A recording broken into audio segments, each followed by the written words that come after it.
Minhajun Nasabin, kitab karya Imaduddin Usman Al-Bantani membongkar kepalsuan nasab Ba'alwi. Pada tanggal 29 Syawal 1446 Hijriah, bertepatan dengan tanggal 25 April tahun 2025 Masehi, saya menyelesaikan sebuah kitab baru tentang terputusnya nasab Ba'alwi, yang saya beri judul, Minhajun Nasabin fi Ibtali Nasabi Ba'alwi Al-Multasik bil Alawiyin, metode para ahli nasab dalam membatalkan nasab Ba'alwi yang menempel di keluarga Sayyidina Ali. Kitab Minhajun Nasabin berisi tentang dalil dan bukti yang presisi, tentang batalnya nasab Ba'alwi, dan bahwa mereka hanya al-multasik, sang penempel, atau penumpang, dalam nasab suci Sayyidina Ali dan Nabi Muhammad SAW. Dalam kitab itu saya membuktikan bahwa klaim Ba'alwi yang mengaku sebagai keturunan Nabi Muhammad SAW melalui jalur Ahmad bin Isa al-Abah tidak terkonfirmasi kitab-kitab nasab. Kitab-kitab nasab dari mulai abad ke-5 sampai abad ke-9 Hijriah membuktikan bahwa leluhur Ba'alwi yang bernama Ubed tidak terbukti sebagai anak Ahmad al-Abah. Kitab-kitab nasab yang banyak ditulis di rentang waktu abad ke-5 sampai ke-9 Hijriah yang menyebut nama Ahmad al-Abah dan anak-anaknya, adalah kitab Tahsibul Ansab, karya Imam Ubaidili, abad ke-5 Hijriah, kitab Al-Muntaqilatut Tholibiyah, karya Imam Toba-Toba, abad ke-5 Hijriah, kitab Al-Majdi, karya Imam Al-Umari, abad ke-5 Hijriah, kitab Asy-Syajaratul Mubarakah, karya Imam Al-Fahru Razi, abad ke-6 Hijriah, kitab Al-Fahri, karya Imam Al-Marwarzi, abad ke-7 Hijriah, kitab Al-Ashili, karya Al-Toktoki, abad ke-8 Hijriah, Asabatul Mushon, karya Imam Ibnul Araij, abad ke-8 Hijriah, kitab Umdatut Tholib Al-Kubro, karya Imam Ibnu Inabah, abad ke-9 Hijriah. Semua kitab-kitab nasab muktamad itu menyebut nama Ahmad al-Abah dan anak-anaknya, Muhammad, Ali, dan Husain, tetapi tidak menyebutkan bahwa Ahmad al-Abah mempunyai anak bernama Ubed, atau Abdullah. Lalu Ubed ini anak siapa? Wallahu a'lam. Minhajun Nasabin juga mengungkap kesunyian historis semua leluhur Ba'alwi, dari abad 4 sampai 8 Hijriah. Nama-nama dari mulai Ubed yang ada di abad ke-4 sampai Mauladawilah yang ada di abad ke-8 Hijriah, historiografinya nihil. Tidak ada satupun kitab sejarah yang berjumlah ratusan kitab, berhasil mengidentifikasi nama-nama mereka. Faqih Muqaddam yang sejarahnya sekarang ditulis glorifikatif, sama sekali namanya tidak pernah muncul sebelum abad ke-9, baik sebagai ulama, maupun sebagai orang yang pernah hidup di atas dunia. Kitab Minhajun Nasabin juga mengungkap bahwa Ahmad al-Abah tidak pernah hijrah ke Yaman, dan makamnya tidak ada di sana. Karena sungguh aneh, bagaimana orang yang tidak pernah pergi ke Yaman, makamnya bisa berada di Yaman. Ba'alwi tidak mampu membawa satu kitab yang ditulis pada abad ke-8 dan sebelumnya, yang menyatakan adanya migrasi seorang yang bernama Ahmad al-Abah dari Basroh ke Yaman. Lebih dari itu, mereka juga tidak mampu membawa bukti bahwa Ahmad al-Abah pernah berada di Basroh. Bagaimana orang yang tidak pernah teridentifikasi berada di Basroh, bisa bermigrasi dari Basroh menuju Yaman? Dalam kitab Minhajun Nasabin itu, saya dapat membuktikan dengan referensi yang valid, bahwa Ahmad al-Abah berada di Madinah Al-Munawwaroh sekitar tahun 234 Hijriah pada sekitar umur 20 tahun. Jika Ahmad al-Abah sudah berumur 20 tahun pada tahun tersebut, maka konstruksi sejarah keluarga Ba'alwi yang menyebut ia wafat tahun 345 Hijriah adalah ghairu maqul, tidak masuk akal, karena berarti ia wafat pada usia 131 tahun. Ini membuktikan bahwa historiografi yang ditulis Ba'alwi, bahwa tahun lahir Ahmad al-Abah adalah tahun 260 Hijriah, tidak berbasis sumber dan data apapun, selain dugaan semata.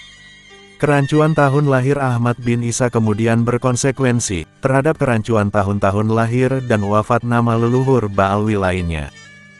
Kitab Minhajun Nasabin juga mengungkap bahwa kitab-kitab nasab dan sejarah abad ke-5 sampai ke-8 Hijriah tidak pernah mencatat Ahmad al-Abah mempunyai gelar Al-Muhajir. Gelar itu disematkan Ba'alwi setelah abad ke-9 kepada Ahmad Al-Abah sebagai justifikasi dari sebuah klaim terjadinya hijrah yang sebenarnya tidak pernah terjadi.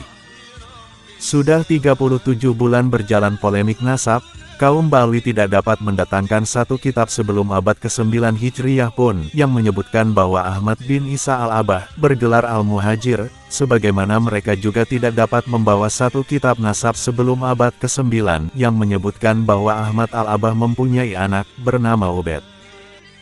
Dalam kitab Minhajun Nasabin ini pula saya buktikan bahwa keluarga Ba'alwi sekarang ini sebenarnya bukanlah Ba'alwi yang sebenarnya.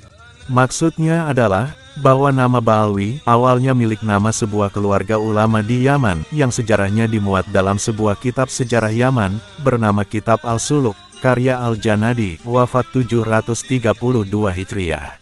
Dalam kitab itu, ditulis nama dan urutan silsilah salah seorang keluarga Ba'alwi yang bernama Abul Hasan Ali. Silsilah Abul Hasan Ali ini diurut oleh Al-Janadi sebagai berikut. Abul Hasan Ali, bin Muhammad, bin Ahmad, bin Jadid, bin Ali, bin Muhammad, bin Jadid. Lalu Ali Al-Sakron, di abad ke-9 mengklaim, bahwa keluarganya yang tinggal di Tarim adalah bagian dari Ba'alwi yang dimaksud dalam kitab sejarah tersebut. Hal itu dilakukan dengan klaim bahwa, Jadid mempunyai adik bernama Alwi, dan Alwi itulah leluhur Ali Al-Sakron. Klaim Ali Al-Sakron itu mengada-ada, karena keluarga Ba'alwi yang disebut dalam kitab Al-Suluk itu sama sekali tidak disebut sebagai rumpun keluarga yang tinggal di Tarim, sebagaimana juga Al-Janadi tidak menyebut Jadid mempunyai adik bernama Alwi. Sampai hari ini, keturunan Ali Al-Sakron tidak dapat membawa kitab sebelum abad 9 yang menyatakan bahwa keluarga Ba'alwi yang ada di dalam kitab Al-Suluk itu berasal dari Tarim, dan bahwa Jadid mempunyai adik bernama Alwi. Keluarga Ba'alwi yang asli itu bukan berasal dari Tarim, tetapi berasal dari suatu kampung di Hadramaut. Lalu mereka menetap berpindah-pindah dari Taiz, Aden, dan beberapa daerah lainnya di Yaman. Al-Janadi, sebagai sejarawan pertama yang menulis nama keluarga Ba'alwi, tidak pernah mengaitkan keluarga Ba'alwi dengan kampung Tarim. Selain tentang nasab, Kitab Minhajun Nasabin pula memuat bantahan saya tentang klaim-klaim Ba'alwi terhadap kesejarahan Nusantara. Di antaranya tentang klaim mereka, bahwa masuknya agama Islam di Indonesia karena jasa mereka, dan bahwa para wali songo dan para sultan di Nusantara adalah keluarga mereka. Klaim-klaim itu tidak berdasar bukti-bukti yang dapat dipertanggungjawabkan secara ilmiah, bahkan mengandung penyesatan sejarah bangsa besar seperti Indonesia. Selain itu, dalam kitab itu pula, saya muat beberapa bukti terjadinya skandal ilmiah tentang pemalsuan manuskrip-manuskrip yang diasosiasikan sebagai karya ulama masa lalu, padahal ditulis oleh ulama masa kini. Saya juga menduga, adanya pola yang sama terhadap beberapa naskah Nusantara yang menyebut nama Ubaidillah. Beberapa naskah, seperti naskah Negara Kertabumi yang dalam naskah dicatat sebagai karya yang ditulis abad 17 Masehi, telah dinyatakan palsu oleh peneliti dari Universitas Indonesia.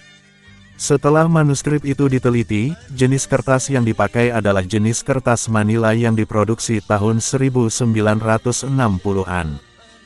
Upaya pemalsuan naskah Nusantara itu, dilihat dari kemiripan polanya dengan yang terjadi di Hadramaut, tidak terlepas dari peran Ba'alwi pada masa kolonial dan awal kemerdekaan.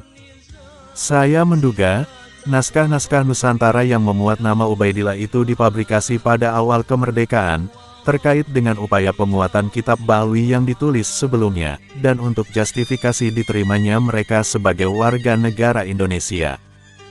Dalam kitab Minhajun Nasabin pula, saya berikan contoh-contoh tindak pidana yang dilakukan kaum Ba'alwi berdasar berita-berita valid dari berbagai macam media terpercaya, dan dapat ditelusuri sumbernya.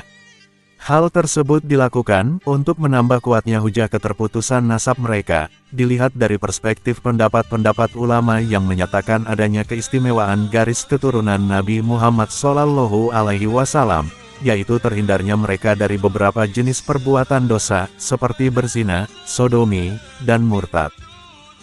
Terakhir, dalam kitab Minhajun Nasabin itu, saya lengkapi dengan proposisi batalnya nasab ba'alwi, ditinjau dari metode-metode itsbat nasab yang dimiliki para ahli nasab dan ahli fikih, bahwa nasab ba'alwi terbukti batal dengan seluruh metode tersebut. Tidak lupa, saya juga lengkapi kitab Minhajun Nasabin dengan pendapat seorang pakar nasab, Khalil bin Ibrahim, tentang tes DNA yang mengutip pendapat pakar DNA, Dr. Abdullah, bahwa haplogrup bangsa Arab adalah J1. Dari sana, hasil-hasil tes DNA kaum Ba'alwi yang berhaplogrup G, bukan hanya membuktikan bahwa mereka bukan keturunan Nabi Muhammad SAW, tetapi juga membuktikan bahwa mereka bukan orang Arab. Kang Mas Rifki Zulkarnain, seorang pengusaha muda yang sukses, dan pemilik channel Rifki Zulkarnain JB, membuat program wakaf 2000 kitab Minhajun Nasabin, untuk diberikan kepada para kiai-kiai dan tokoh di Nusantara. Program wakaf itu mengajak keterlibatan dan partisipasi para subscriber dan penonton channel YouTube-nya.